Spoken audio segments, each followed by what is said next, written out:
Olá, tudo bem com você? Como é que estão as coisas? Aqui é André Godoy novamente, canal Dinheiro. E hoje ainda é dia 19, né? 19 de julho. Eu estou fazendo esse vídeo como para tentar oferecer a você um esclarecimento, um material de reforço relativo ao primeiro vídeo de hoje, como especular, né? Tem algumas coisas que eu falei ali naquele vídeo muito rapidamente e que eu gostaria de explicar com mais detalhe para quem eventualmente não sabe como fazer ou nunca ouviu falar. Tem três coisas importantes que precisam ficar claras naquele vídeo e que agora eu vou aprofundar um pouco. Primeiro, o que é capital de risco? Você lembra lá que eu falei que quanto que você pode perder numa única operação? Você pode perder, no máximo, 0,5% do seu capital de risco. Aí você fala assim, André, o que é capital de risco? Capital de risco é o seguinte: imagina que você foi lá na corretora e você abriu sua conta na corretora, certo? Você teve que fazer um depósito em dinheiro. Você depositou R$ 1.000, 2.000, 5.000, sei lá. Vamos supor que você depositou R$ 30.000, tá? E vamos supor que esses R$ 30.000 são um dinheiro que você destinou exclusivamente para o jogo, para deixar na corretora. E assim, se ganhar, ganhou. Se perder, perdeu. Isso não vai afetar o seu padrão de vida, não vai fazer com que você tenha que ficar com a luz cortada, não vai provocar você, sei lá, passar fome, entendeu? É um dinheiro assim, que se você perder, tudo bem, você vai lamentar, ninguém gosta de perder, mas se você perder, de boa, vida que segue, tá?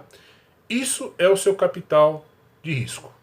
É quanto você tem disponível para o jogo, para pegar e jogar na fogueira. Se perder, perdeu, nada de ruim vai acontecer, nem com você, nem com a sua família. Isso é a definição de capital de risco. Tá? Capital de risco não é um terreno que você tem na praia, capital de risco não é o shopping center do qual você tem ações, capital de risco não é barra de ouro, capital de risco não é ações, capital de risco não é CDB, não é um fundo de previdência, não. Capital de risco é dinheiro vivo que está lá parado na conta da corretora, disponível para ir para a fogueira, sem fazer com que isso prejudique em nada o seu padrão de vida e o padrão de vida da sua família, tá? Então é o que está aparecendo aqui, é a definição que eu coloquei nesse quadro aqui. O que é o capital de risco? É o dinheiro que você tem para jogar no lixo. E que se você jogar no lixo, nada vai mudar na sua vida. Você vai continuar podendo ir ao shopping, jantar fora, viajar, pagar suas contas tranquilamente, sem nenhum problema. Isso é a definição de capital de risco. E quanto que você pode perder em cada operação que você entrar? No máximo, 0,5% do seu capital de risco. Ah, André, por que 0,5%? Pensa assim. Vamos supor que você, a cada operação que você entrasse, você estivesse disposto a perder 100% do seu capital de risco. Tá? Se você entrar numa operação ruim e você estiver disposto a perder 100% do seu capital de risco, você vai ficar nela até perder 100% do seu capital de risco. Ou seja, você vai fazer uma operação e acabou. Você está fora do jogo, nunca mais você joga. Perdeu. Certo? Se você falar assim, não, eu estou disposto a cada operação, eu estou disposto a perder 50% do meu capital de risco. Bom, então, você vai poder participar de duas operações, não é isso? Você vai poder arriscar duas vezes. Se você falar assim, olha, a cada operação eu topo perder 10% do meu capital de risco. Bom, então você vai ter 10 chances. Né? Se você está disposto a perder 10% em cada tentativa, então teoricamente você vai ter 10 chances. Se você falar assim, e se eu perder 1% em cada tentativa? Bom, aí você vai ter 100 chances. E se eu perder 0,5% do meu capital de risco em cada tentativa? Aí você vai ter 200 chances. É com esse número que, classicamente, pelo menos, o mercado trabalhava. E alguns ainda até hoje trabalham. Tá? Por isso, 0,5%, para você aumentar a quantidade de chances que você tem de tentar e dar certo. Né? E por último, como que você calcula o capital de risco que você tem que ter para entrar numa operação? Você foi lá no gráfico, olhou, tal, viu o stop loss, falou, sei lá, vai, naquela ação da Coca-Cola, por exemplo, para entrar nessa ação aqui, para eu arriscar, eu tenho que estar disposto a perder R$8. Lembra que o número era esse? R$8. Será que eu posso? Como é que você vai fazer essa conta? Você vai pegar 8 e dividir por um número que vai ser sempre o mesmo para todas as operações. 0,005. Anota aí. 0,005. Tá?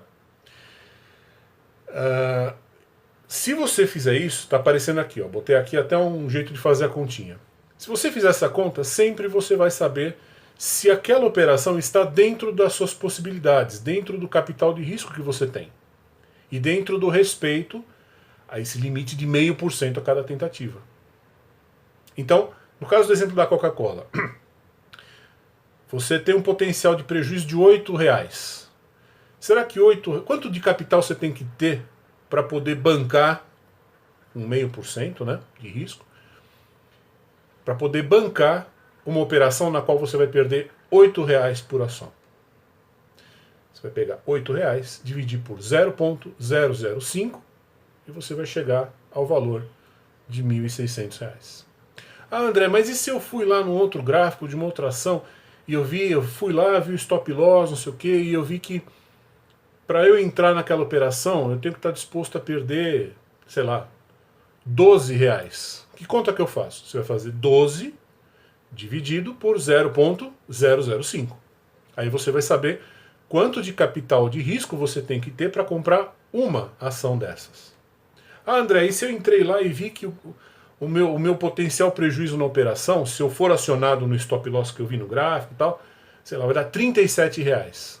Quanto de capital de risco eu tenho que ter para poder comprar uma ação dessas? Bom, se o potencial prejuízo é R$37, então quanto que você tem que ter de capital? Faz a conta. 37 dividido por 0,005.